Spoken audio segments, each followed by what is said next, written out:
ദൈവത്തിന്റെ സമയം. എങ്ങനെ ദൈവത്തിന്റെ സമയം നമ്മുടെ മേൽ വെളിപ്പെടും? ഇവിടെ നമ്മൾ വായിച്ചത് കാനാവിലെ കല്യാണ വീടാണ്.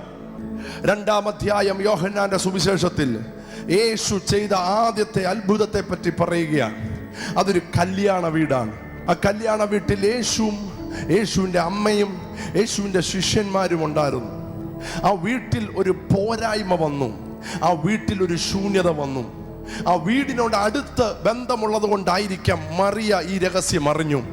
മറിയ വേറെ എങ്ങോട്ടും പോകാതെ യേശുവിൻ്റെ അടുക്കൽ വന്ന് പറയുക, മോനെ, ഈ വീട്ടിൽ വീഞ്ഞു തീർന്നു, നീ എന്തെങ്കിലും ചെയ്യണം. അതിൻ്റെ മറുപടി ശ്രദ്ധിച്ചു കേൾക്കണം.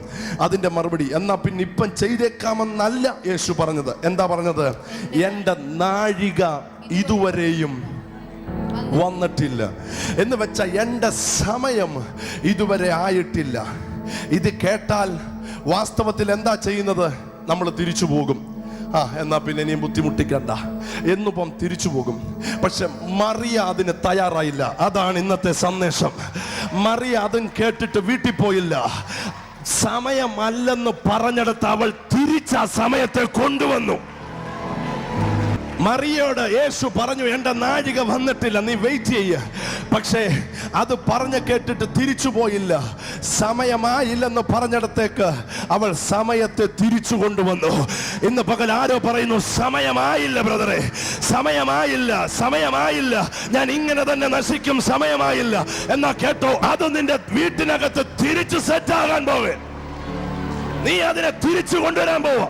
യേശു പറഞ്ഞു, എൻ്റെ സമയമായില്ല, എൻ്റെ നാഴിക വന്നില്ല.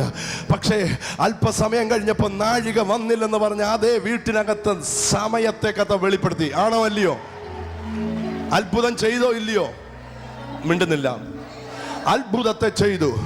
അങ്ങനെയാണെങ്കിൽ സമയമായില്ലെന്ന് പറയുന്ന ചിലതിന് ഇന്ന് പകല് സമയം വെളിപ്പെടാൻ പോകുകയാണ്. നിങ്ങളുടെ ജീവിതത്തിനകത്ത് സമയം വെളിപ്പെടുന്നതിന് 3 രഹസ്യങ്ങളുണ്ടെന്ന് കർത്താവ് പറഞ്ഞു. 3 രഹസ്യങ്ങൾ. ഒന്നാമത്തെ രഹസ്യം ദൈവത്തിന്റെ ഫേവർ, ദൈവത്തിന്റെ പ്രസാദം, ദൈവത്തിന്റെ അനുഗ്രഹം, ദൈവത്തിന്റെ ആശീർവാദം.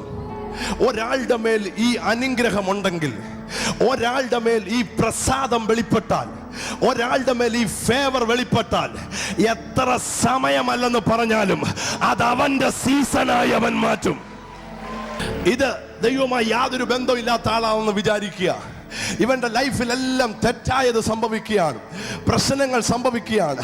എന്നാൽ പെട്ടെന്ന് ഇവൻ പോലും അറിയാതെ ഇവന്റെ മേലേക്ക് ദൈവത്തിന്റെ പ്രസാദം വെളിപ്പെട്ടാൽ, ഫേവർ ഓഫ് ഗോഡ് വെളിപ്പെട്ടാൽ, ഇവൻ ചെല്ലുന്നിടത്ത് അനുഗ്രഹമാകും, അവൻ തൊടുന്നത് അനുഗ്രഹമാകും, അവൻ എഴുന്നത് അനുഗ്രഹമാകും, അവൻ ചെയ്യുന്നത് അനുഗ്രഹമാകും. കേൾക്കുന്നുണ്ടോ? ഇന്ന് പകലിൽ ആ ഫേവർ ഇന്ന് പകൽ ചിലരുടെ മേൽ വെളിപ്പെടുകയാണ്. പ്രസാദം എങ്ങനെയാ ലഭിക്കുന്നത്? കർത്താവ് പറഞ്ഞു, നീ ഒന്നും ചെയ്യണ്ടാടാ. തീത്തോസ് 2:11 സകല മനുഷ്യരുടെ മേലും അത് വെളിപ്പെട്ടിരിക്കുക. ഇന്ന് പകൽ ഇതൊരാൾ അറിഞ്ഞാൽ അവിടെ ലൈഫ് മാറുക. ദൈവത്തിന്റെ സാന്നിധ്യത്തിന്റെ സമയമാകുമ്പോൾ, ഫേവറിന്റെ സമയമാകുമ്പോൾ, നീ ഏത് ദ്വീപിനകത്ത് കെട്ടപ്പെട്ടവനായി കിടന്നാലും, ശവക്കല്ലറെ കിടന്നാലും, 6000 ഭൂതം ബാധിച്ചവനാണെങ്കിലും, നിനക്ക് വൃത്തിയായി നടക്കാൻ അറിയത്തില്ലെങ്കിലും, ശവക്കല്ലറയിൽ കിടക്കുന്നവനാണെങ്കിലും, ആ പ്രസാദം നിന്റെ മേൽ തേടി വന്നാൽ അവിടെ നിന്ന് നിന്നെ അഴിച്ചു പുറത്തു കൊണ്ടുവരാം.